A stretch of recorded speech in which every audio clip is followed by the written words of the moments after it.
Ed Stern, what is your favourite game? My favourite game is Half-Life.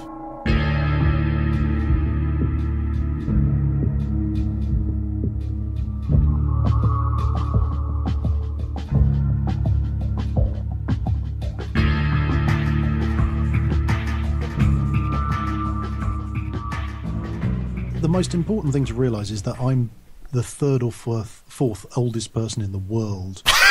So, I mean, because I was born in 1972. And so when like computer games, just the notion that you could have one in your house or that you could have the piece of equipment that allowed you to play it was just incredibly exciting and strange. And it's one thing to have a better games console, but to have the first console or the first bit of kit that could play a game, that was so outside people's experience. Will Wheaton has, written and spoken very wittily about this, but like when the idea of behaving like a dick in multiplayer, that's really tough to do if you're in an arcade. They'll just chin you. So yeah, I remember when first started seeing, because multiplayer, that absolutely meant somebody sharing your coin and standing next to you and jogging your elbows. And there's something amazing about those arcade machines. There's something about the monitors or the sweetness of the strobing effect. It's still kind of entrancing. It's really interesting to see young kids who've never seen like big, playing Galaxians or Space Invaders and being entranced all over again by just how beautifully clicky the buttons are, or just how smooth the glass is, or the just delight of racking your fingers over the buttons. Martin Amis, he wrote Martin Amis, the novelist, wrote a games book. I did not know that. No, it's called Invasion of the Space Invaders, and some of it is him writing about, like the nature of the games, and he's kind of warming up his literary style. But loads of it is just hints and tips. He's totally just like the most standard games journalism kind of, trying to take the edge of a row. So what about your first system? How did that come about? Oh, well, that explains why it took me so long to get into games, because my first system was the ZX81, which was terrible. I mean, it was in many ways a revolutionary PC, but if I'd hung out for the Spectrum, I might have actually got a so-called PC that could play games. But trying to code in games, typing them out from magazines, these like dozens of lines of BASIC, I was terrible then. I'd still be terrible at it now. That's just, I'm not that accurate a typist at the best of times. So it was generally playing on kind of friends' machines, and one of them had an Atari, and then eventually, a couple of years later, a friend had an Amiga. Was it Atari? No, it was an Amiga. So it was always on other people's, like neighbours. They've got a Spectrum, and I was looking at my machine going, well, I nagged my parents to get it. I can't really admit that all of these games are terrible, and that I can't code my own, or I can't even type them out. I can imagine that now. Imagine if there was a magazine and it's like, hey, here's the new Metal Gear. Type it out into your PlayStation 4.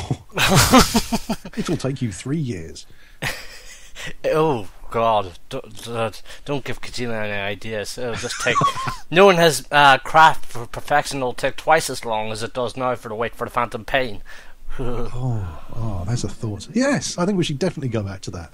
You'll be given here's the game, or rather, here's the recipe for the game, but you've got to type it in and make it run. And on second thought, let's keep it as it is. That's really. You see, that's what it's like. That's what it was like for us back then, back in the medieval epoch, when everything was black and white and fast walking. I like things easy. I like it all easy. Just give me a disk, put it in, go, bam. Well, that's the thing. It's so weird. I mean, talking to not just young people, not particularly just like kids, but people who are fully old enough to vote and things. Just trying to talk to them what it was like in a pre-Google, pre-Wikipedia, pre-internet era, and perversely what the benefits of inconvenience. And it's really weird playing those games now when there was nothing else to do. Like, just the demands and patience of these incredibly hard games. And it's weird seeing them, this come back as a fashion in games now, like no autosave, where you've just got to play the whole level again, or it's insta-death, or like, Spelunky or something like that, which is very much calling back on that fantastically unforgiving epoch of games. Oh, yeah.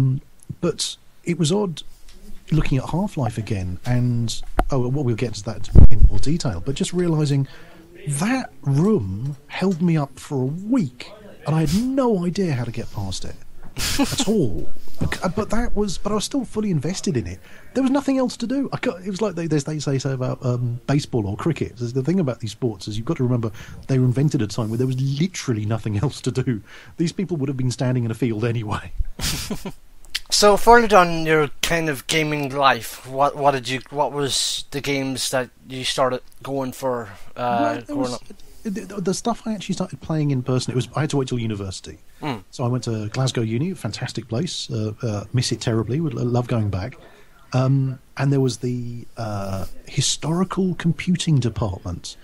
For some reason, they digitised it, they'd scanned in all these Glasgow city records, and there was a kind of computerised historical statistics course that people could do. But basically, it was the one lab that had PCs, and there was the admin who ran it, and he let people play Doom on it, and that was it. That was the first time I'd ever used a machine like these were 486s, the first thing that could do 3D graphics, and it just blew my mind. Wolfenstein 3D and then Doom, and I've just never seen anything like it. Yeah, Wolfenstein 3D, like perhaps a big inspiration for what would come for Splash Damage, which kind of leads into how you got into the industry side of things. It was very strange. So I was working in TV production and making for an awful network, way ahead of its time, trying to make TV out of games. So I was very much in TV production, and Paul Wedgwood, the founder of Splash Damage, was a consultant there, and we were making a sports show out of Quake 3 Arena, just as he was setting up the Splash Damage, which was a mod team then, and thinking, I could probably set this up as a dev studio, and he was getting some encouragement from id Software, and so innocently, and I was about to get laid off, little did I know, and I was doing little bits of freelance writing and some terrible games journalism I was absolutely awful at, and he started saying, so, yeah, have you ever thought about doing freelance writing? I thought, well, no, not really, no. Not realising that was half of a job offer. And then brilliantly was brought in on Splash Damage's first game, not right from the very beginning, but Return to Castle Wolfenstein, or it was the mod of the multiplayer bit of Return to Castle Wolfenstein, and which was Splash Damage's first game, Wolfenstein Enemy Territory, which was a ridiculous stroke of luck. I mean, when people ask me how I got into the industry, it's like, by accident, I fell into it. I had no idea. So yeah, initially it was just they wanted somebody who knew about World War II and about guns, and I never thought any of that would come in useful, or that I'd ever make use of my history degree. And I was brought round to the office, and they had it looked a lot like Return to Castle Wolfenstein, and they had one of the UIs up, and like an idiot, I just went, "That's not an M1 carbine." Oh no, that was a really rude, and that was the best thing I could have possibly said. It's like, we need the guy who knows the difference in this and that. So yeah, all my war nerdery and sort of military technology knowledge, which was pretty slender back then, looking back on it. It made me a good hire, and I was freelance and part-time, then went designer, then back to writer, and then lead writer, and apparently that was 12 years ago. So the next thing of which I was fully aware is apparently this is what I do. So basically a real-life human yo-yo. Yes.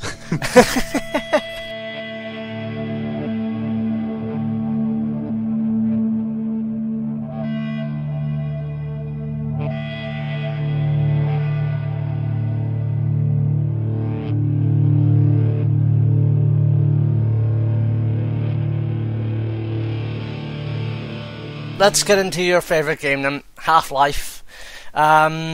So when I normally ask this question, that's with the assumption that there's been a couple of games in the series in the past, but of course Half-Life was the first in the series, and it was Valve's first game as well. So like talk of your perhaps anticipation for it, or as the kids would say today, hype. The hype. I came really late to Half-Life. I was living with my parents. It was a really frustrating period where I was just nothing was quite happening for me, and I was in a band and it was just about to get signed, and then it didn't quite happen, and then I was doing bits of the production management or kind of music stuff, and that just didn't quite turn into something else.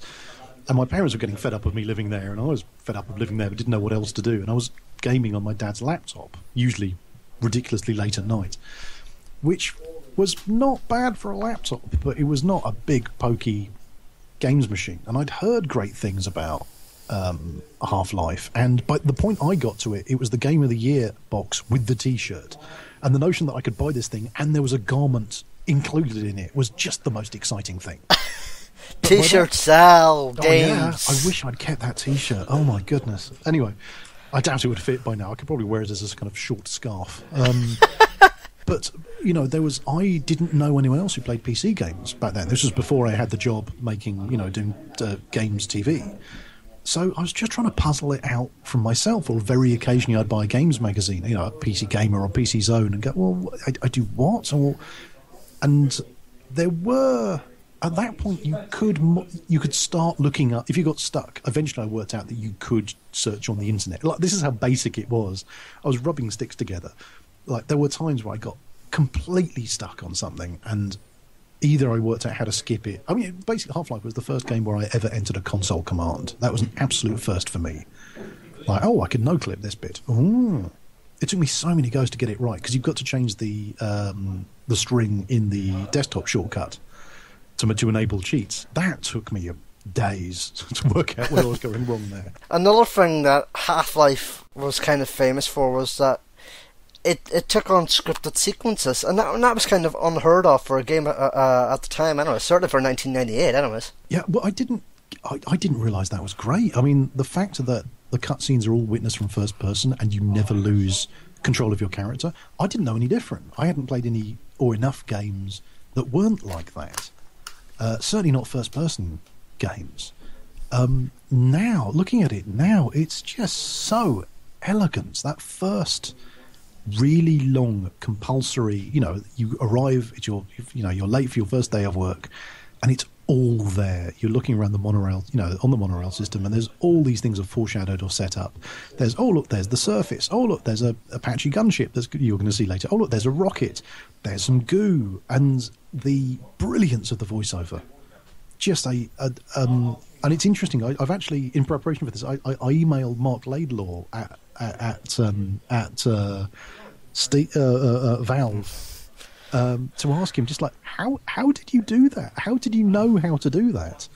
And most of it, he's been really, really helpful with the answers, but most of it was, well, no one told us no. It was our first game. We weren't sure what did or didn't work.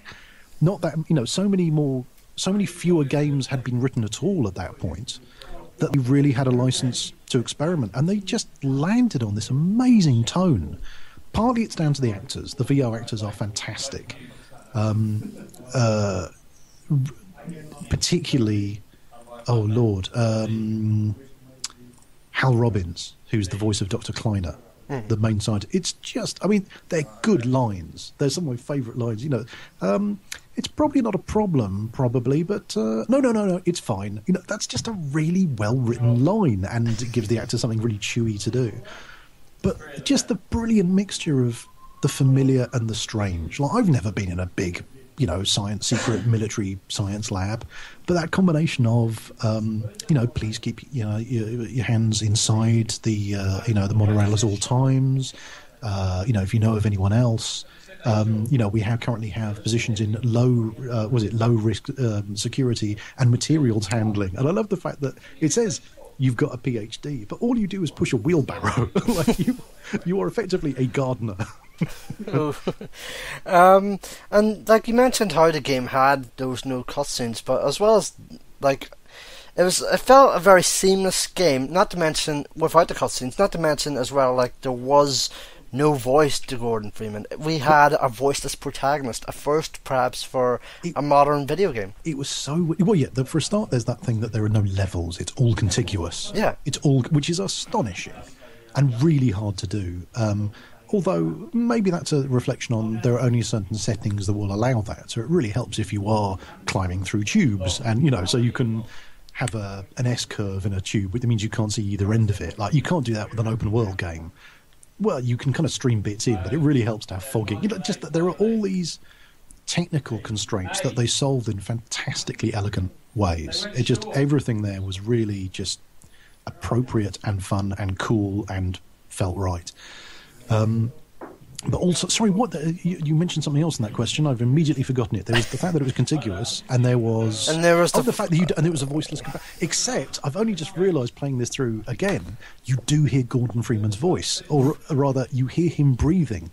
When there's the resonance cascade, explosion in the test chamber, and he gets teleported to all these different locations, you hear there's this kind of panting, and that's him. You do hear Gordon Freeman's voice. He just doesn't say words. Oh.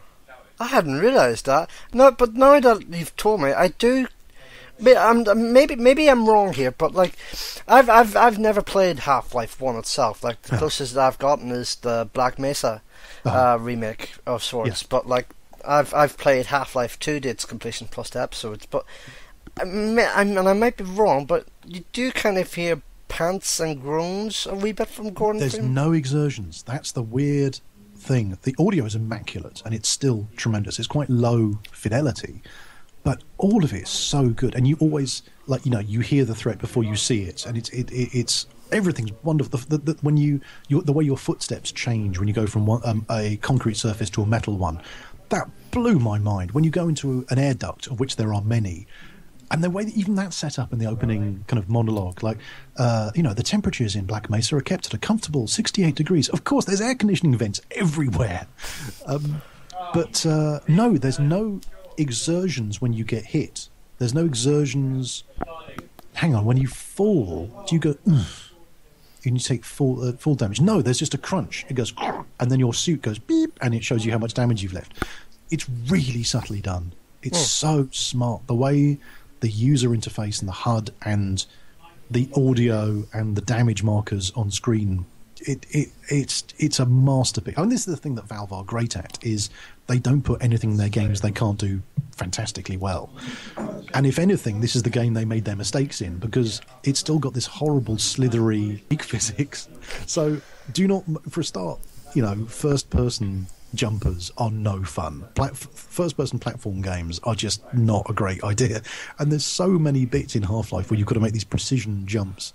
When you're just slithering off things left, right, and centre, it's like, that's not fun. The fail states aren't always satisfying. There's some very good physics jokes. Like, they'll tempt you by going, oh, look, here's a kind of rotten rope bridge over here, and there's a goodie that's in plain sight, and it's going to collapse. And it's just there to distract you. There are some really good sight gags where they go, "Oh, you'll want to go here. Here's a head crab." You are the visual punchline. Quite often, it's kind of there's a period where you do finally go outside. Oh, there's just loads of nested gags. Like, you're underground, you're deep underground. The test chamber blows up, and they say, "Right, get to the surface. You've got to get help. Get to the surface." So you spend all your time going back up the escalators or elevators. You came down, and the moment you get to the surface, you're immediately attacked and have to dive back down again. And then when you do get outside, you're on the side of this huge canyon, and you're climbing up these ladders set into the side of this cliff, and you get to the top. There's a head crab. It's like this kind of Buster Keaton style. It just amazed me that a game could be so witty, and not just in terms of people saying clever things, but the whole level design. Just the puzzles as well being really... No, they're not all great. The good ones are fantastic. The lines of VO are wonderful. The writing's fantastic. The VO performances are fantastic. But I'd never seen witty gameplay before, or puzzles. And it's still amazing how well the good ones hold up. The bad ones are atrocious. There's a bit where there's a tank. You get outside and there's a tank, and it's just not really clear, because there's no health bar and there aren't really damage states. Oh, just things that are really obvious now. Like, if you can kill a thing by doing cumulative damage to it, there should be damage states or a health bar, or just some indication that, you're doing the right thing. Instead of which, it just takes an arbitrary number of hits to blow this thing up. Actually, it turns out it's just that. If I carried on just hitting it with a crowbar for long enough, it would have eventually blown up. And then there's kind of M1 Abrams tank, and then very soon after that, there's a sort of M2, M3 Bradley, which is a much lighter, less well-protected vehicle, which is much tougher. Or it turns out you've got to target the turret and not like the engine or the rear armour. It's like, well, that's not really clear. That's not great monster design. There should be some visual hints towards that, or some clue. That's the kind of thing that they've got profoundly right with all of their other games. But it's kind of delicious watching this period where people just didn't know that. then. There hadn't not enough games had been made to know, here's the rules for how you design an enemy. By the way, I frequently get asked, is there one book on game design I recommend? And for years there was nothing, and now there absolutely is. It's a book by Scott Rogers, who was, I think, lead on the first God of War for a game, and he's written a book called Level Up, The Guide to Great Game Design, and it's just tremendous. I can't recommend it highly enough. And it's full of things just like, and here's a list of every kind of enemy you meet in a 2D platformer, and you look at it and there's like 8 of them. You go, oh come on, there's got to be more than that. Oh no, you're right. Every single possible, like, it's full of things that sound incredibly obvious once they've been pointed out. But, you know, a lot of work by a lot of very smart people went into coming up with these rules, or realizing, you know what, if you've got a really wacky setting and really wacky characters and they've got really wacky powers, it's kind of unfamiliar. It's much better if you've got a familiar setting with unfamiliar characters in it, or vice versa.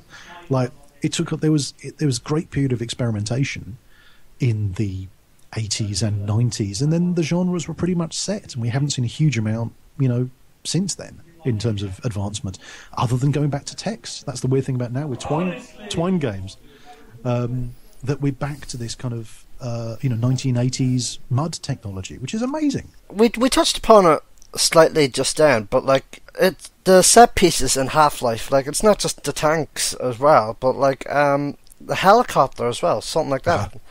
Just talk about those. I mean, looking at them now, they're hilariously blocky.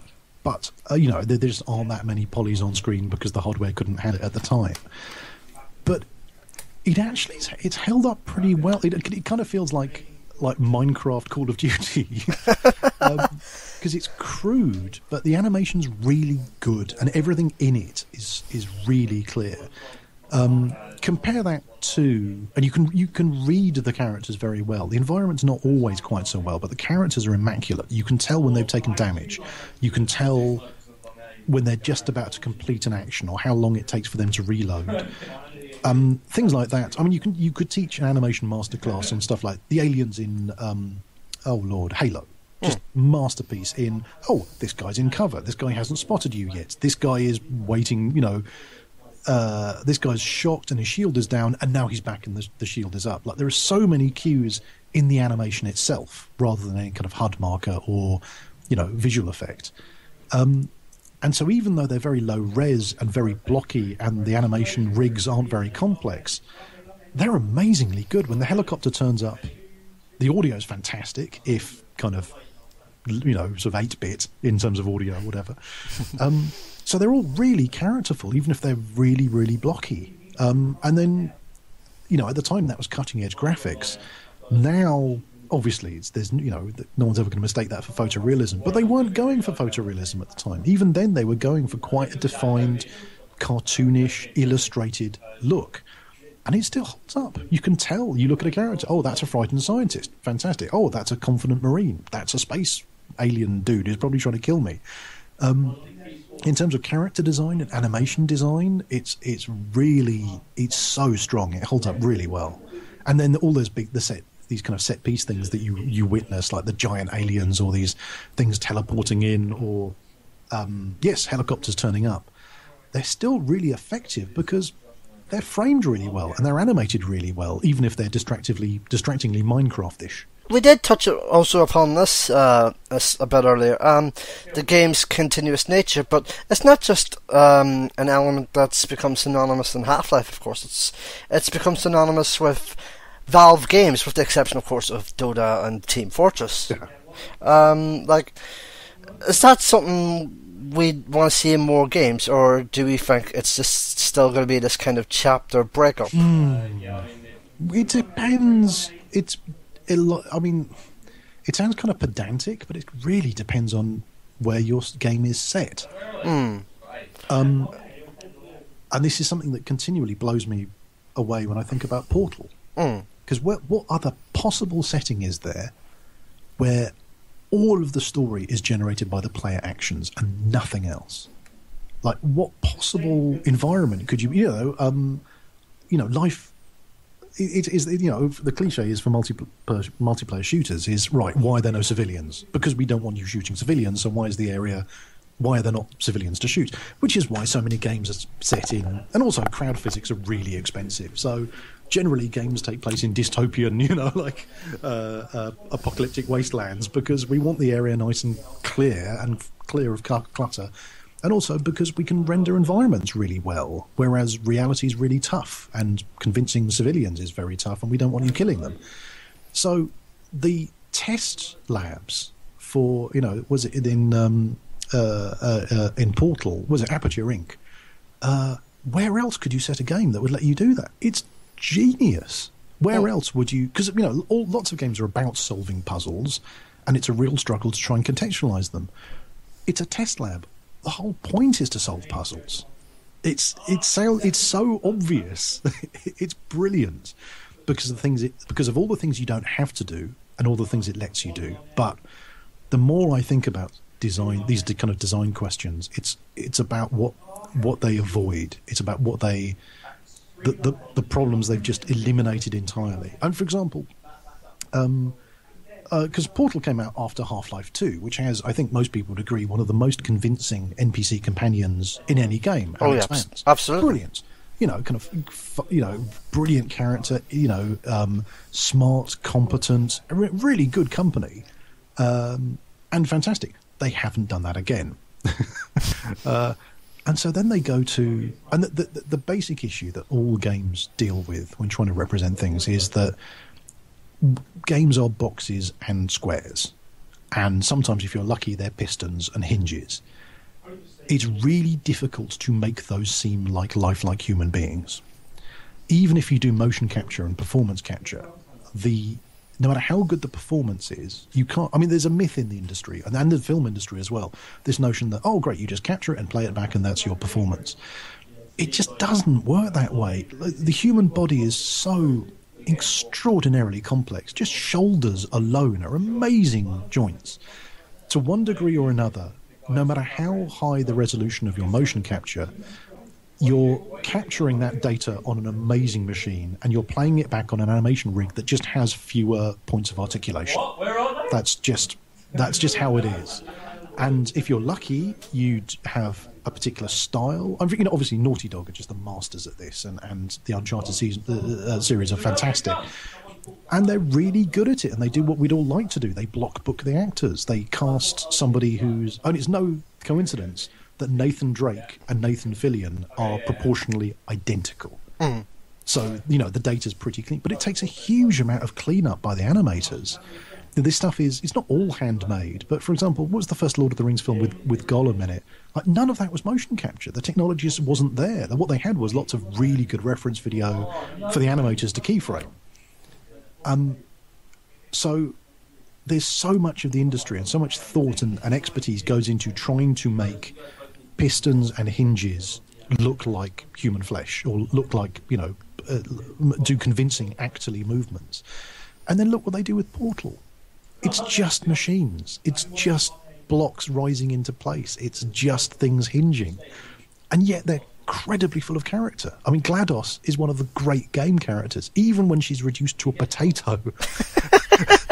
I think both the Portal games just make me laugh. Every 10 seconds for 3 hours, there aren't many films that can do that. But the bit where GLaDOS was turned into a potato on a failing battery, with a really limited charge, and could only pipe up every couple of minutes, and was still the most vivid presence in any game of any character. I nearly tore up my designer card at that point. It's like, I can't top that. They've won computer games. Curse you, Valve. I should point out, by the way, just after I asked that question, I completely realised Left 4 Dead is broken into chapters, so oops. Yeah, although that was...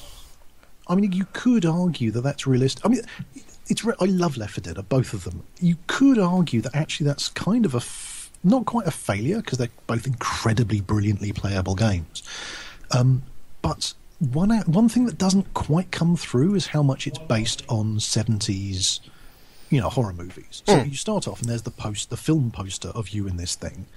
And some of the things they do are pretty subtle. Like when the zombies pile on, they, depending on your graphic settings and your card and so on, they change the quality of the image. And of course the music is a very kind of Goblin style, Dario Argento style, electronic horror score, but they're deliberately trying to make the graphics look more filmic, more grainy, kind of, cinema-ish. And that's not how it feels. It doesn't feel like a horror film. I think they've come up with something in some ways richer and stranger than that. But that was a kind of, aesthetic goal that they set out to do that kind of doesn't land, in effect. It's incredibly reassuring to see that, like, an outfit as accomplished as Valve, not everything they do works perfectly.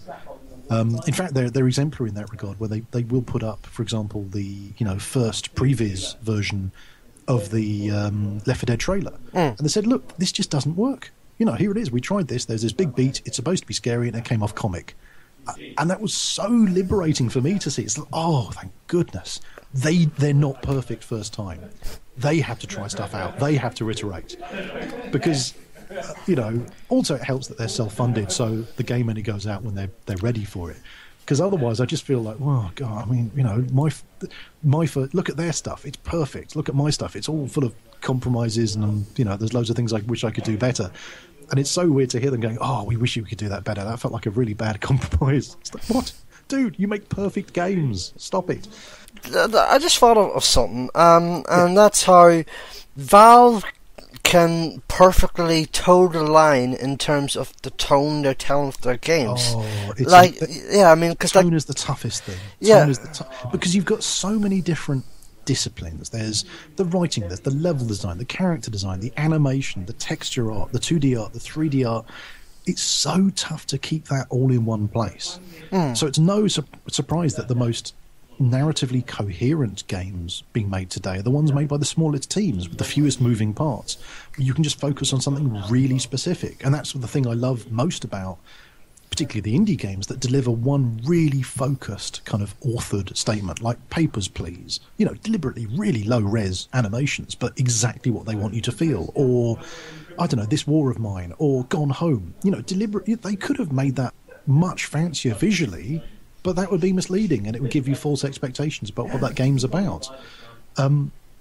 It's really rare to get tone right. And quite often with high production value, or big budget games, there's this mismatch between what the game kind of commercially has to be and what you're claiming it creatively is about.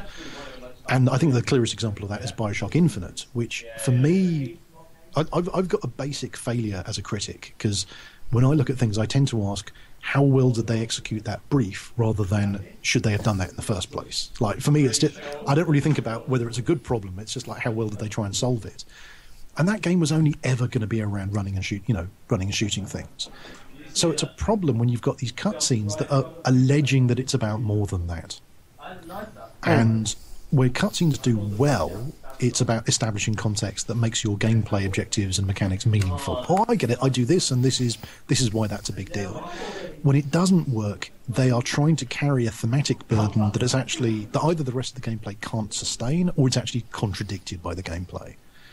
And that's a big problem in my work, because, like, for multiplayer shooters, no one's playing those for the story. You want to have a rich world. You want to have a world that people can kind of dig into and find out more about. But these people are people are going to be playing these maps again and again and again. You don't want to overburden them. It's taken a couple of goes to work out how much backstory the world actually needs for people to play the multiplayer map. And frankly, I've got that wrong in both directions several times. So to watch Half-Life, this was something I was really pressing Mark Laidlaw on, is how did he get the tone? Like, because he was a science fiction author. Like, were you writing stuff like that before? How did you arrive at the tone for the dialogue? Did you have to change it? What direction were you giving the voice actors? At what point did you ever go, oh, that's too big, or that's too small, or we need it a bit campier than that, or we need it a bit more realistic? And it just feels like they've lucked into it with the actors they've got, particularly Hal Robbins. And if you want to see a baffling kind of like prototype of all this, go on YouTube and look for a movie called Chameleons, Kamillions, which is a kind of very low-budget comedy, sci-fi, horror thing, where he's a kind of eccentric scientist who's got this, who creates a portal, a kind of, dimensional portal. It's kind of a resonance cascade issue in his basement, and aliens come through. And it's like, it's Dr. Kleiner. It is. And he'd already done that, by the time that when Mark Laidlaw cast him for Half-Life. And said, look, this is the guy, he can do it. And he got him on the phone, on speakerphone, just to say a couple of things. And everyone in the room just went, of course, we've got to get this guy in. He's perfect. But that tone, it could have been so different. It could have gone so wrong. I mean, I'm trying to think of games from that era that had really good voice acting and really good scripts, and that had charm or had a kind of, had tone that worked. And there's basically only No One Lived Forever. And everything else is pretty clunky and hasn't held up magnificently well. But partly it's because Mark Laidlaw's a proper writer, and this was nearly 10 years after Aliens, and he just said, look, I just don't want any cliches in the game. So even though there are Marines, and they say kind of grrr, Marine things, they're not Aliens Marines. No. There's a great little example of that. There's the bit where, as Gordon Freeman, you get knocked out all of a sudden, and you're being dragged by these Marines, and there's this little exchange like, oh, they want to take him topside for questioning. It says, oh, really? This guy's killed all of our guys. It says, why don't we just get rid of him? And they say, and one other Marine says, oh, well, how are we going to explain the body? And the other Marine says, what body? And they take him to the trash compactor. And purely through a mix-up with the scripts, the two actors read each other's lines. And initially it was going to be the older Marine who told the younger Marine, what body? We can just make this guy disappear. And then the younger Marine kind of goes, oh, I get it, I see. But by accident, they read it the other way around and went, no, that's great, do that. It's way more, it's just better if it's the younger, more junior, younger-sounding Marine who comes up with a really disturbing idea. And it's this kind of sinister, like, let's just get this guy lost. Let's just disappear this guy. And the ability, a lesser writer would have gone, no, that's not how it's written.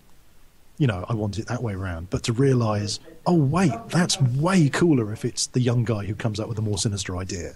Like, that level of attention is present throughout the script and throughout all of the performances in that game. It's wonderful. We should probably, if we're going to talk about Half-Life 1, we have to talk about, perhaps a very... I don't know if this would be a controversial aspect of the game or not, but Zen. Yeah, it doesn't work.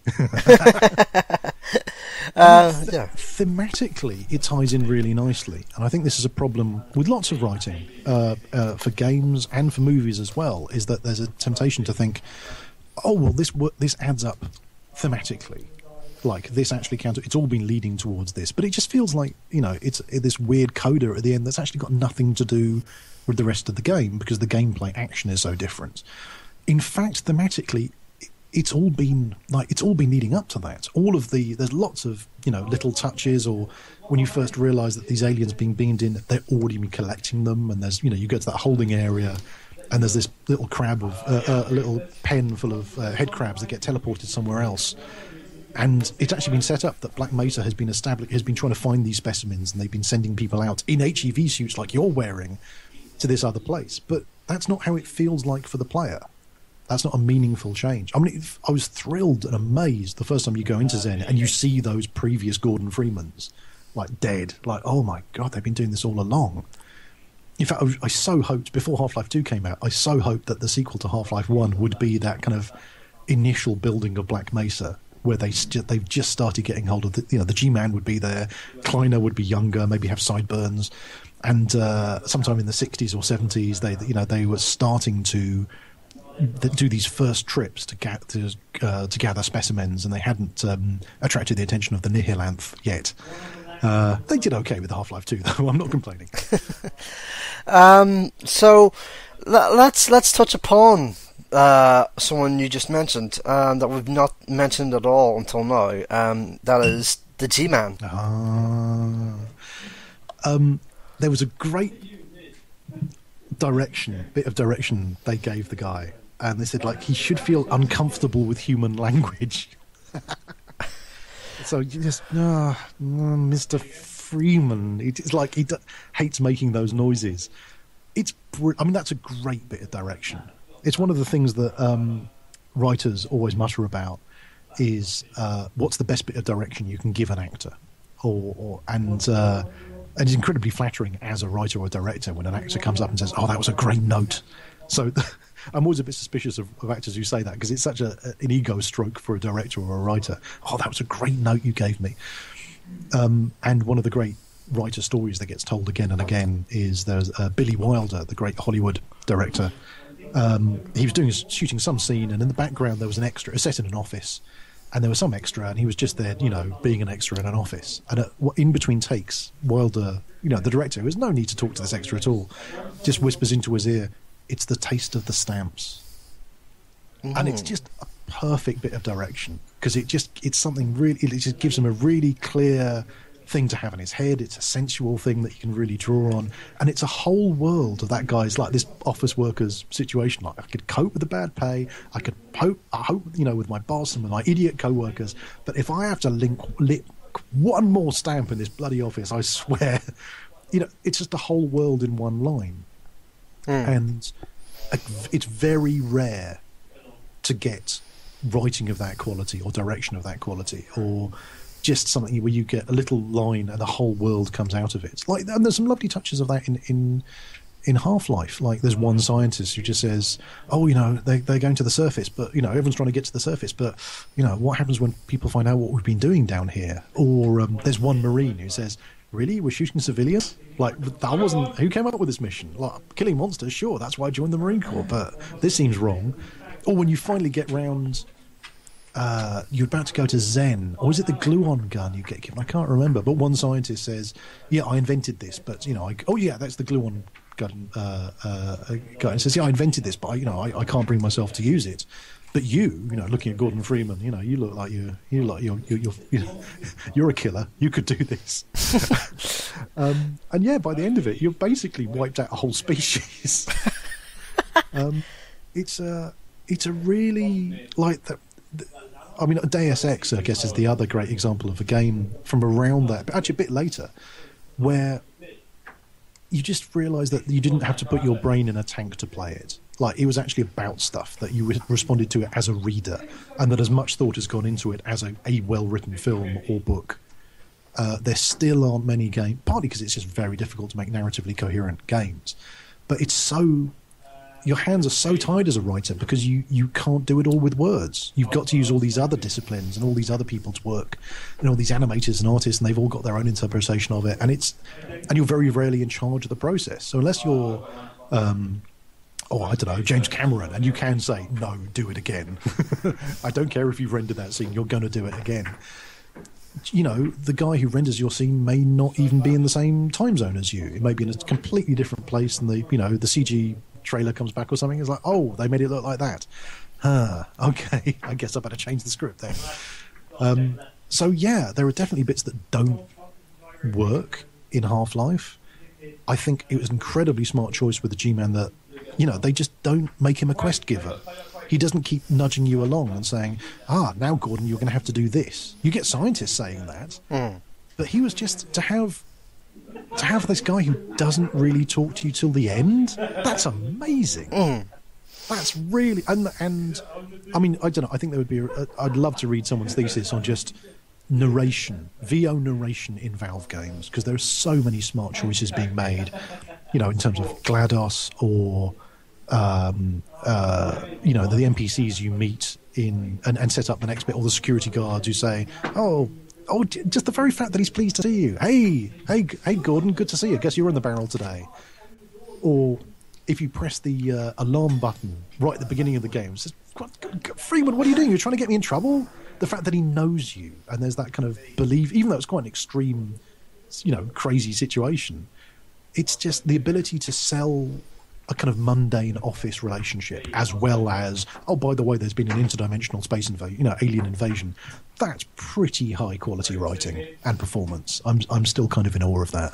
You mentioned as well, like, how you thought the G-Man kind of had this concept of he didn't like using human language, right? Yeah.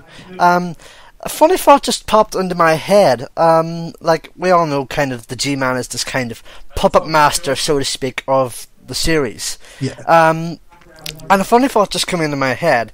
We can touch upon it in detail in just a bit, but there's this bit in episode 2, you'll remember, where Alex is attacked. Yes. And she's laid out on the table with the Vortigaunts. I thought there was a hilarious bit where, because like clearly, you know, Alex Payne's a very attractive woman, and you just know they're going to be staring at her breasts. Like, you know, she's thankfully she's not too pneumatic, a stereotype kind of like, you know, female game character, and you do totally get to see her breasts in X-ray. There are these two, you know, fatty glands that can produce milk under certain circumstances. I thought that was hilarious. I thought that was one of the best game joke about games I've ever seen in a game. It was just tremendous. Like, oh, I wonder if I get to see her undressed. Undressed? You get to see her visceral organs. But just to touch upon that scene further, there you'll remember where the bit where time stops and he goes, Dr. Freeman. Yes. And like you said, like he has this concept of not liking human language, but at the same time, I get the feeling that he won't mind using it if, you know, he has you as a kind of, sort of, like I said, a puppet, so to speak. I mean, what do we know, particularly it would just take the first Half-Life. Obviously, they don't know there's going to be a sequel. They've got some ideas, and some of the things that they cut from Half-Life 1 ended up in Half-Life 2. Like, for instance, what's her name in Half-Life 2? There's a kind of triple agent scientist. Oh, I know who you're on about. Yeah, and apparently that was based on, they were going to have a scientist in Half-Life 1 who said, oh, come here, it'll be fine, and then she called security or something. There was going to be someone who betrayed you, but it didn't work out and they got cut. But they clearly liked that idea as a beat and came up with a really good version of it. Just the control. I mean, just to have something in the game that you don't then go on and explain the life out of. Like, oh yeah, there's going to be this guy, and you see him from time to time. You see him on the initial, you know, he's there witnessing you arriving at work. When you arrive on the monorail, at one point you glance over, and there he is in another monorail car looking at you. And from time to time you see him, he looks through a window and straightens his tie. And he doesn't actually come out and explain, well, all along I've been tracking your progress and blah and blah and blah. It's fantastic control to hold that back. You know, like, well, I can really imagine a publisher going, but when's he going to explain what's going on? He never does. Just at the end, he says, you know, you're really talented. My employer, everything he says has got so many, you know, inverted commas around it. My employer thinks you've got talent, you know, and either I'll give you a battle you can't win, or, and then the next thing you know, you wake up and you're on the train to City 17. Yeah, and that ending, our opening in itself is, but we can touch upon that in a second. We talked a bit in tone of Valve's games, but the thing is, like, the only reason I've been put off playing Half-Life 1 properly, like I said earlier, I finished Half-Life 2 plus its episodes to completion. Yeah. But the thing that's kind of put me off Half-Life 1 is that it feels more like a horror game, whereas Half-Life 2 has less of that horror vibe, with the exception, of course, of Ravenholm. But it feels more like an action game. That's one of the great horror levels in games, isn't it? They're werewolves. They just happen to be zombie werewolves. I don't know. It's really worth playing. It really is. There'll definitely be bits where you'll just stop and just go, I have no idea what to do here, and then you find out and go, oh, really? I mean, if you can't solve it, particularly because there've been so many games built since then, and you know you're you're a very experienced gamer, and you kind of have a sense of what a game level tends to be, which I didn't have the first time I played it at all. You know, if you can't solve it in like 3 to 5 minutes, just look it up and you go, oh really? I just do that? Oh, okay, I don't feel bad about looking that up. Yeah, it's not. I mean, I'm not a huge fan of horror. I think there's a difference between horror and suspense, and I know in movie terms there's a discussion of writers that like the difference between being scared that something nasty and sudden is going to happen and feeling scared about what's already happened. And I think Half-Life, there are lots of things that suddenly appear and go boo, but that's never the main thing that's going on. It's the fact that you don't know what's around the corner. And also the score, I've got to say, the use of music is magnificent, and there's so many smart choices. For example, there's one bit where you've got to avoid a sniper, and it's a really, really smart counterintuitive thing where actually it's quite blissed out music. It actually makes it much more horrific. And it reminded me of... Did you play Limbo? You know, that 2D black and white parallax game? And there's the bit where, spoilers abound, you spend the whole time heading from screen left to screen right. and there's a bit where the huge spider turns up behind you, like, you know, it comes from screen left. And the music, it is a wonderful score. I can't remember the name of the musician, but it's all kind of, you know, music concrete. It's all kind of, you know, environmental, real-life sounds that are assembled into a soundtrack. And with the music, they do not go da-da-da or da-da-da-da-da-da-da-da.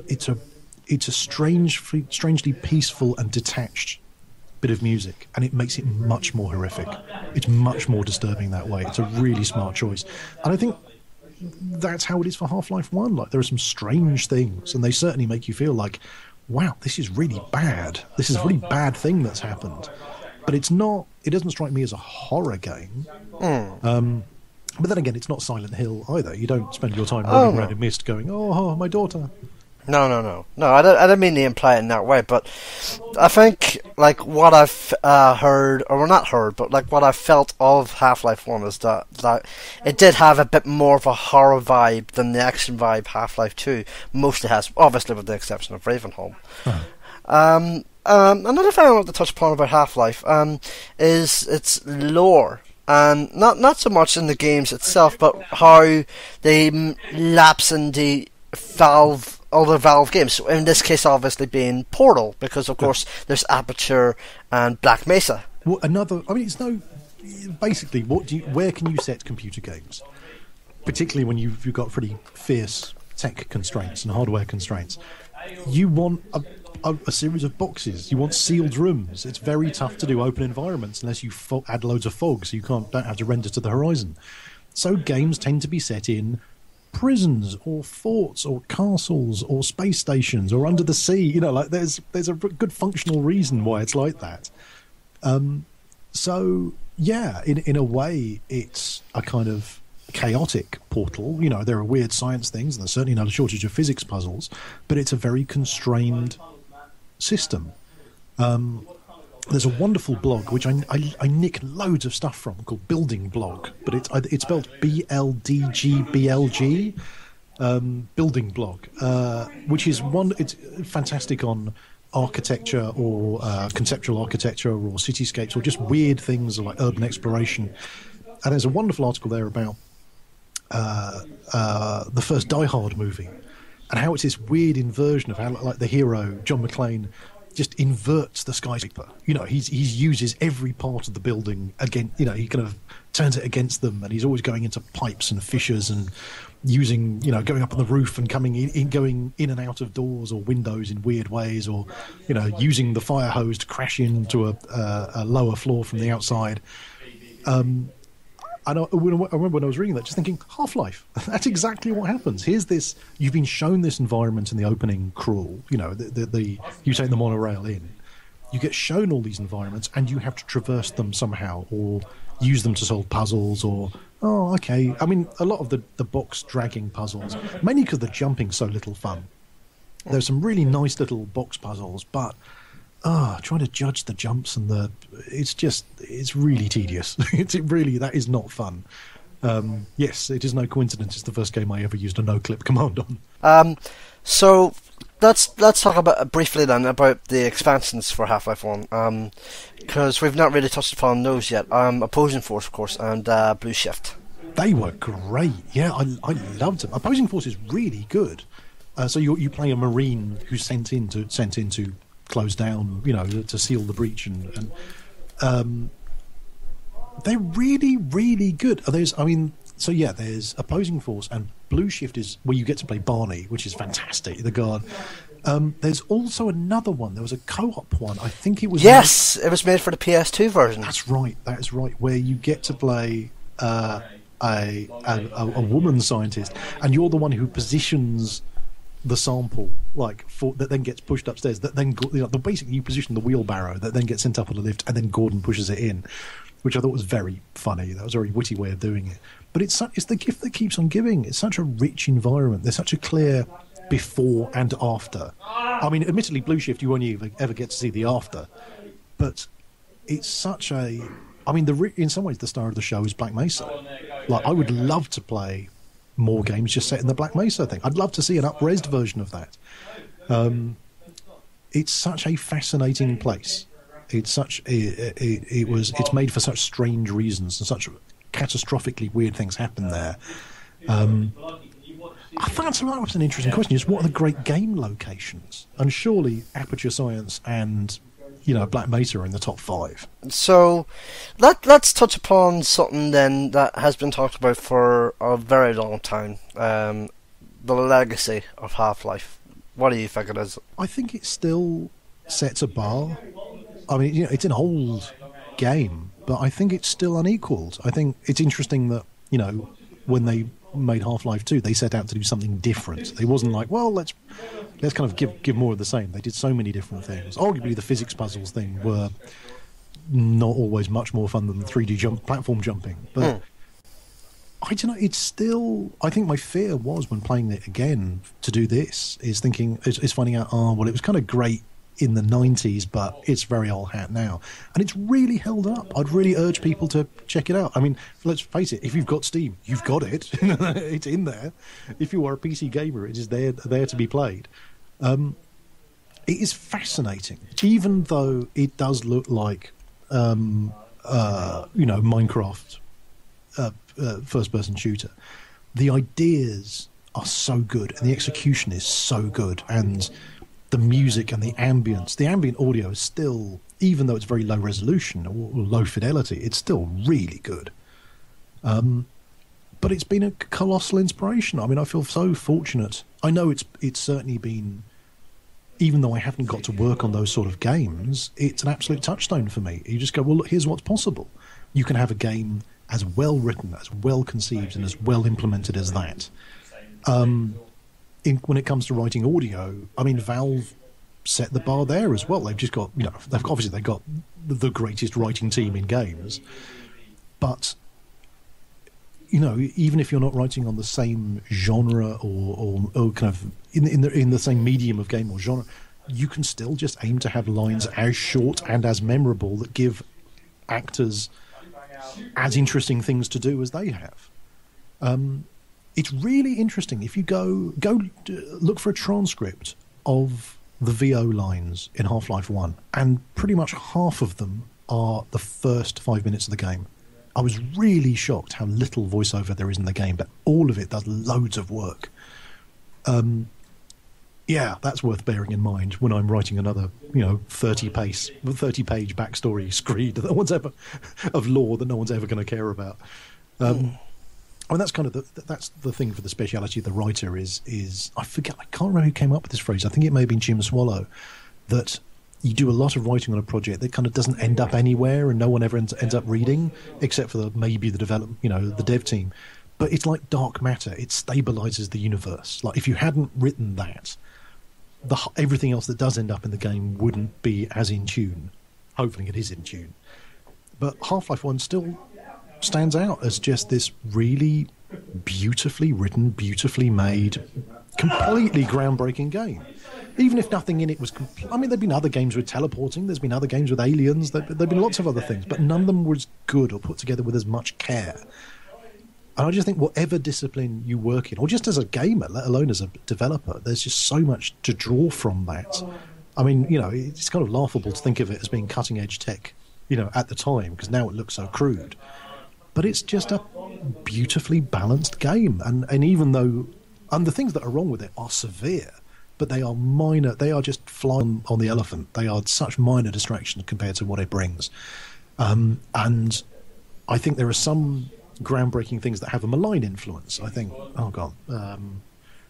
Aliens, not to put too fine a point on it, which is brilliant. And the trouble is, it's so vivid, and it ends up being used in the wrong way. But it's partly because hair is so difficult to animate. So if you put a bald man in a green uniform on the bridge of a spaceship, that does a huge amount of work. Immediately everyone's up to speed about what kind of game it is and what you're going to do. But yeah, and it's just a kind of a joke within the industry of just like, oh god, either are you going to try and get lines from aliens in, or are you going to make sure that you avoid putting lines from aliens in? Because it's just, I suppose you could, but it's just, they're such cliches now. I'm very nervous about doing anything even vaguely aliens-ish. Not that it's not a great film. with wonderful dialogue and fantastic cast, but great performances all around. But it's just cast such a huge shadow over games. And where would games be without that influence? And might they not be somewhere more interesting? That would be a kind of butterfly effect I would love to see. Let's. What else did you like about the game that we haven't talked about tonight? The sound is often overlooked. The music, the Foley, the weapons are great. Oh my goodness, the alien, the little. In the standard game, like the basic version, it's like it's got all the modded versions of the weapons that the community spent years tinkering with. The little alien, buggy things that you can throw out as a kind of living grenade, but if they don't find a target, they'll come back and natter you. Like that was ridiculously advanced for, what was it, 96, 97? That's a crazy thing. The weird Hornet gun that spits out Hornets and will slowly recharge. So you have infinite ammo, but it'll only charge up to 8. And you've got to and then you can fire those 8 off and wait for it to rebound. I've never seen anything like that in a game. They're still incredibly satisfying guns and really meaningfully different. There's lots of them, but they're all used in really different ways. I think game, even allowing for the the sort of slithery physics, certainly as a kind of first-person shooter developer, looking at Half-Life 1's weapons, it's like, wow, those are beautifully tuned, really different. Just by looking at them in first person, or you see them the model in third person, you can tell exactly what they do, which is difficult for alien weapons. When we'd made Enemy Territory Quake Wars, and I was trying to do concept briefs for the Strog weapons, we came up with a list of things like, it mustn't look cooler upside down, it mustn't look like a train or a spaceship. And the thing that a lot of developers fall into is they make these things that look really awesome in profile, but are indistinguishable in first person, which is where you spend most of your time looking at them, obviously in a first person shooter. Even being that early, Half-Life 1 is a masterclass in weapon design. Really worth checking out. Also, just lots of smart things like the camo pattern on the Marines, who are, your main enemies for great big chunks of it. You can't actually give them camouflage because then you wouldn't be able to see them. So they really exaggerate the size of the pattern, so actually it makes them more obvious. So it looks like they're wearing camouflage uniforms, but actually it makes them stand out against the environment. It's just full of really smart little choices like that. What about the aspects that you didn't like about it? I mean, like you tweeted earlier today before we started recording about some of the aspects that you didn't like. It's true. There are just some terrible puzzles. The tanks. There's the M1 Abrams and the M2 Bradley, and it's just trial and error. Like, is this going to blow them up? Oh, I'm supposed to be aiming for the turret on the Bradley, but I can use anything against that. It's just not very clear. We've had lots more experience in game design since then of like, well, here's how to, for example, I don't know, what are not the brutes, who are the huge grey orange alien in Halo? They're the big guys with the shields and the fuel rod guns. Oh, God. And there's gaps in the armour, so you can see the flesh, so I get it, I have to get behind them and then I can shoot them where there's no armour. Or the jackals with the energy shield, and there's a little notch in the shield and you can snipe them through the little hole. Like, that's really smart enemy design. It's not all of the same standard in Half-Life, but it does so much, and it was such early days for the industry. I find it very difficult to hold it against it. As a designer, what would you tweak? What design choices would you change or tweak about the game? Oh, get rid of all the first-person platform jumping. I do wonder, because I do feel very much the constraints of my technical knowledge, because I'm not really an engine guy and I can't code, and I don't, I know how the physics feel to me, but I wouldn't say I'm particularly knowledgeable in how to tweak that stuff. Compared to the precision of the movement in Quake, or Quake 3, for instance, rather than the rewritten Quake 2 engine, I wonder if it just, mainly because I'm just terrible at trick jumping, and I've never been any good at it, at that kind of movement. I'm still awful at crouch jumps in every game. They just bring me out in sweat and hives. I am terrible at them, and I blame Half-Life very much for that. That's entirely Half-Life's fault. There's a horror. There's that bit where. Oh, sorry, I've played it. There's a bit where you've got to make a huge jump across an empty lift shaft to a ladder, and that took me days. It took me bloody days, and I used to get so tense. Like, okay, what do I'm going to go forward and then jump and then crouch and just plunge to my doom every single time. Yeah, I'll definitely blame Half-Life for that. If I'd had an easier introduction to crouch jumping, I could probably be better at it now. So I normally ask this question in mind with at least three or more games in the series, but of course there's only been 2 full Half-Life games. But I'm going to ask this question now, is with the caveat that Half-Life 2 episodes are playable standalone. Ha! Internet, you can't catch me for that. What is your top 3 Half-Life games? First place has got to be Half-Life 1. So, wait, what are we talking? Like the episodes? Wasn't it the Lost Coast? No, I've got that wrong. It is the Black. Oh Lord, Half-Life 1, then Half-Life 2, then hang on, there's but then there's Opposing Forces and Blue Shift, isn't there? But those aren't standalone, are they? There was one. Hang on, wasn't the Dreamcast one was? I think the Dreamcast Blue Shift scoop. Yeah, it was. I'm gonna have that as my third. There was a weird period when Sega were trying to get stuff. Oh, the Dreamcast! What a weird! It was so far ahead of its time, but it was just hopeless. They had Virtua Tennis, the best tennis game ever, but it wasn't tied into any player or tournament. They sponsored Arsenal football team, and I can't remember which Spanish team as well, but they didn't have a football game. I think it was Villarreal, wasn't it? I think it was. I think you're right. Yeah, good footy knowledge there. They had these amazing, they were so far ahead. And Phantasy Star Online, I bought a Dreamcast keyboard to play Phantasy Star on, but it was all narrowband. That's a phrase that people think I've made up because they only know broadband. Trying to do that through a dial-up modem that wasn't ADSL, it was a nightmare. It was an absolute nightmare. And they ported Quake 3 Arena to Dreamcast. And trying to play it using that controller when you can't turn around very fast. I mean, Halo solved that problem brilliantly by just making it low gravity, so you couldn't turn around very fast. So the box didn't have to render. On a PC, when you can just keep on adding more RAM and a huge graphic card, you can turn around 180 degrees really fast, and it will render the environment. Halo came up with a really smart way to avoid having to render too much environment too fast. That was another stroke of design genius. But yeah, they put Quake 3 Arena on there, and then some PC hackers worked out how to hack their way into the Walled Garden servers and just massacred all the Dreamcast players. It was absolutely brutal. There were these poor people getting headshot with railguns. Just going, what? I've had one frame of the game render so far, and I'm already dead. So yeah, top 3, Half-Life 1, Half-Life 2, and then Blue Shift on Dreamcast, which is an amazing loophole to go for. Thank you, guys.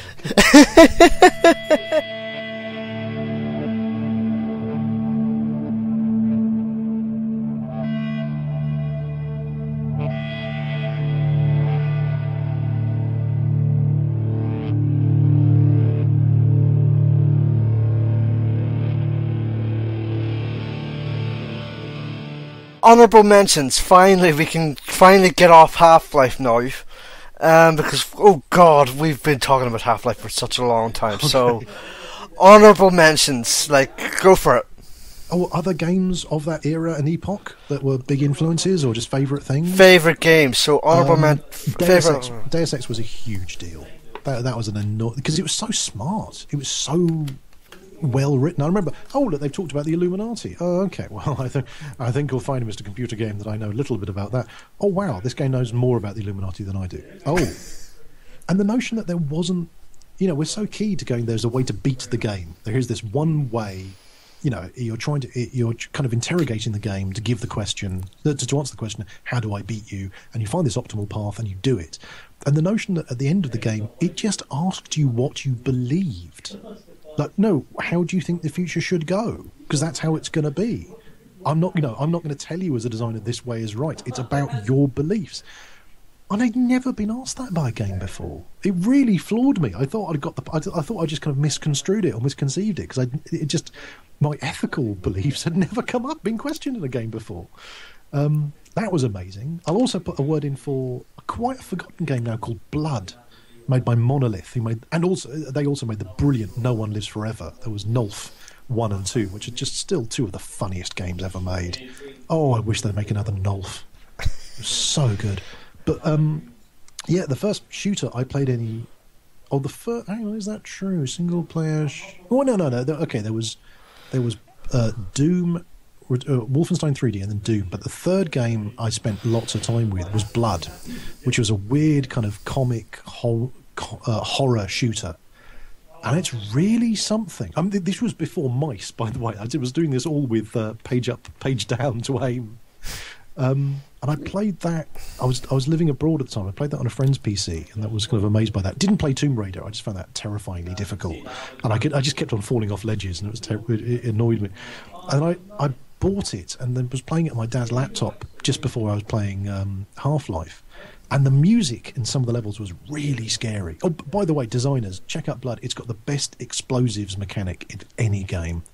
They've got different kinds of dynamites you can use as grenades, and it's still just unparalleled. It's so good. I'd love to get Blood-style dynamite or grenade types into a game. It was so flexible. It was perfect. And they had brilliant weapons like a voodoo doll. So it was just a little doll with a pin in it, and you put your crosshairs on the enemy, even if it's through a window, and just stab the doll with the needle, and it would do the damage to the enemy. But if it died, any extra damage, if you carried on doing it, you'd take the damage. It was so smart. But yeah, there was a couple of levels were genuinely really quite scary because it had really atmospheric music.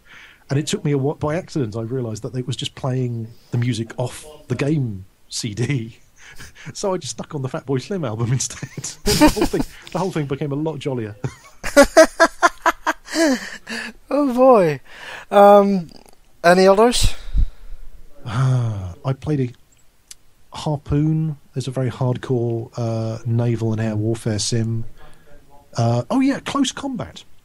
These are games I played a lot. Top-down, 2D, real-time World War II squad combat game. They were amazing, made by Atomic Games, who then had I was still going, but they had that rather unfortunate thing with 7 Days in Fallujah, which was going to be this. And I remember playing these World War II games, being really disturbed by how accurate they were as documentaries. Like, there was a real faith in the war game as a documentary medium.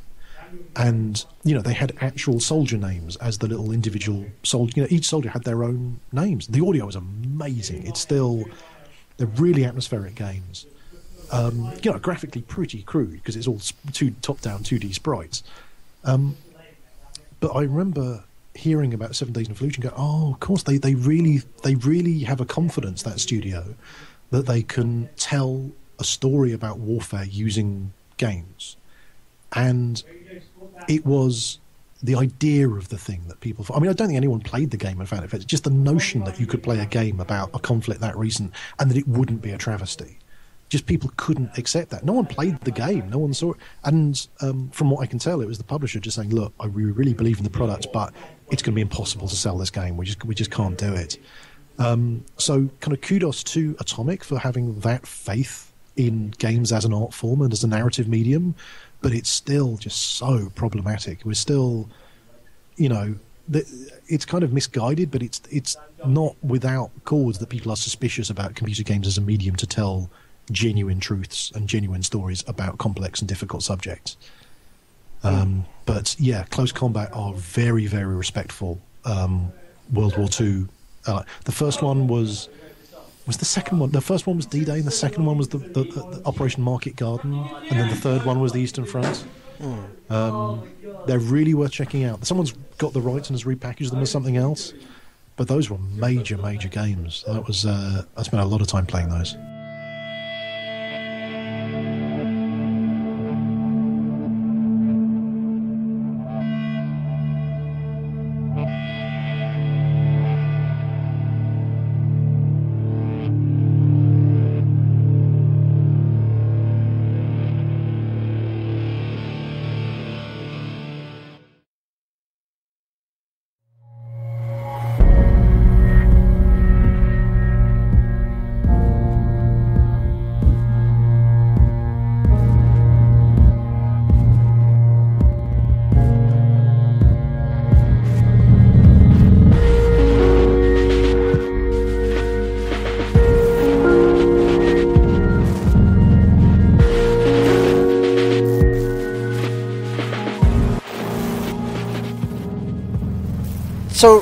we've touched upon other people's work for best part of nearly 2 hours. So why don't we touch upon the kind of work that you're doing more specifically? Specifically Dirty Bomb. For those who don't know about Dirty Bomb, give the elevator pitch. Dirty Bomb is a new, upcoming, free-to-play multiplayer first-person shooter. So it's very much in the tradition of the previous games we've done, like Wolfenstein Enemy Territory or Enemy Territory Quake Wars, or kind of Brink, in fact, as well. But taking, we made mistakes with all of those games, which we're trying to fix. And also, no one's. Maybe it's unfair to say it, but I mean, I think there's definitely a gap, just in terms of the balance of speed and lethality and how much movement versus shooting you do. We think there's a big gap in the market. There are some fantastic multiplayer first-person shooters. I mean, Battlefield's great, Call of Duty's great, but and for a while it seemed like they were competing head-to-head, but they're doing different things now. And I think that's good. It's a really good time to be a gamer. They're like, it's great that, because it seemed for a while that everyone was trying to make the perfect shooter rather than their own shooter. So all the games were trying to be each other, and it's nice to see people trying to identify different flavors or paces. So we've got our special secret sauce, which is either class-based or kind of multi-character dynamic objective. So it's not just deathmatch or team deathmatch. You're trying to do objectives. Maybe you're trying to escort a vehicle through a map. And this is very much what we're doing with Dirty Bomb. It's set in a near-future abandoned London, and you play mercenaries who have to either save data or extract it or destroy it. And it's all about depth of team play. It's all about learning the map, learning all the characters, learning all their abilities, and it's free to play. So you can, when we release it fully on Steam, you can check it out for no cost whatsoever. Hey, all about the free games. This maybe I was kind of reluctant in saying this, but the fact you mentioned Brink kind of makes it less harsh, perhaps. The first impression I got of Dirty Bomb was that it was basically Brink in London. We're at this stage with multiplayer first-person shooters where you've got any colour whatsoever in them. Just go, well, I mean, that's Brink, isn't it? It's like, you're right, we are not a saturated khaki shooter.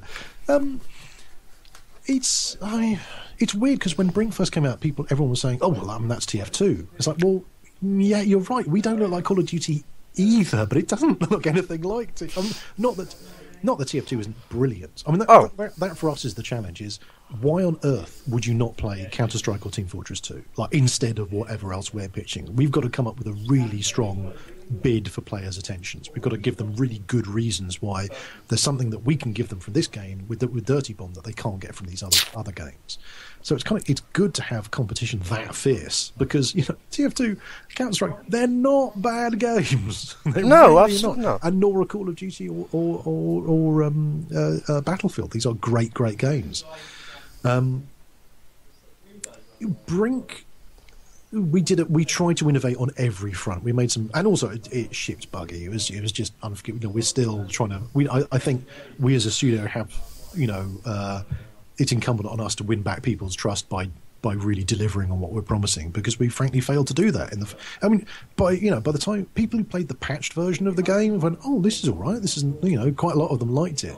But that first week was just so punishing for all concerned. It was just that first lasting impression. Yeah, we got it wrong. We have made lots of mistakes. We're trying to do better. So I'll tell you what, the thing about, if you don't like Dirty Bomb, we'll give you your no money back. How about that? that would be a good guarantee. You can not take that to the bank. Which kind of segues nicely into the lessons kind of learned from Brink, but not just Brink, but other FPSs since the release of Brink, because obviously Call of Duty's kind of moved on in a big way, because it's not just Modern Warfare 65 or since Battlefield 3, which everyone got their knickers in a twist for, admittedly. It's changed so much. I mean, for a start, the notion. I mean, when I were a lad, when I started playing first-person shooters, you couldn't play them on consoles. I mean, there was Time Splitters, I suppose, on GoldenEye, but or Halo. Well, no, that's the thing. It's. I remember when Halo came in, and Halo, let's not forget, started off as a PC RTS. It was a Mac RTS, actually. I just remembered. No, oh god, that's right. That's right. Yeah, sorry. Because that's what Bungie did. No, Yeah. that was so having, and also as it became cheaper and cheaper, and so many people's formative memory of the first time they played a multiplayer shooter was playing Halo on an Xbox in a dorm room, as opposed to a PC on a LAN or in at someone's work machine. They stayed late and got pizzas and turned it into a kind of secret pirate LAN, and that changed everything because you had shooters that had to work on consoles, and consoles have some of them require auto aim and things like that. So I think it's taken a while.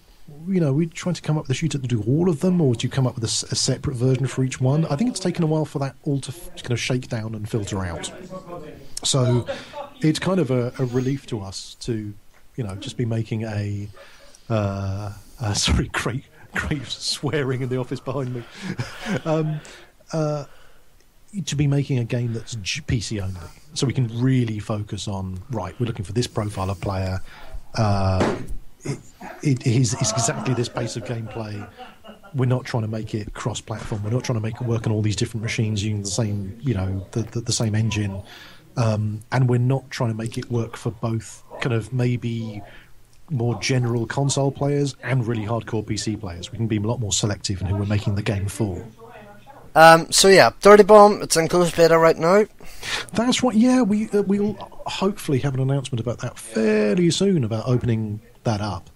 Yeah, I'm really, because we had a closed beta season on Steam it was just fascinating. It was so interesting to watch people playing the game, other than the VIPs who've been helping us alpha test it already. And it's really rewarding just to get on with get on a server with a bunch of strangers, and then you go from being one of the 100 top players in the world of this game that's not out yet to kind of like, oh, I suck, I'm terrible. It's like, hang on, these guys have been playing this game for 4 days and they're already level 5. Oh, they're all better than me. This is embarrassing.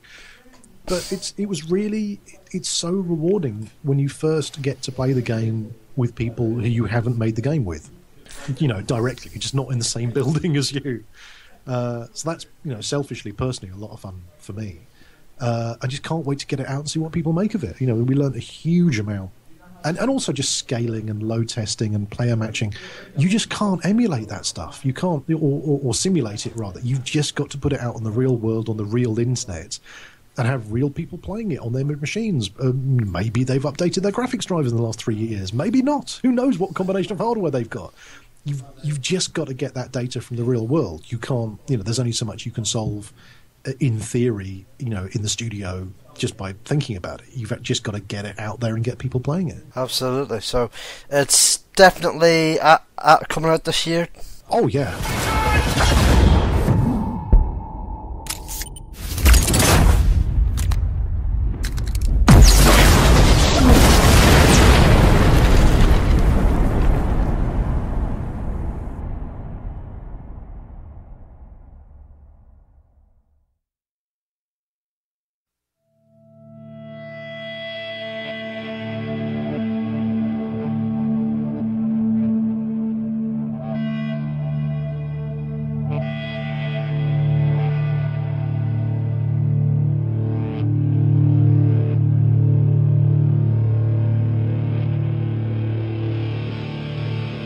I am at Ed Stern on Twitter, and eventually I'll get www.bongoludo.com up and running, wherein I rant about things like what I don't like about Prometheus. And, it's a shit. No, don't get me started. Don't get me started on that. But yeah, generally I'm on Twitter at Ed Stern. Ask me questions. I may even answer them.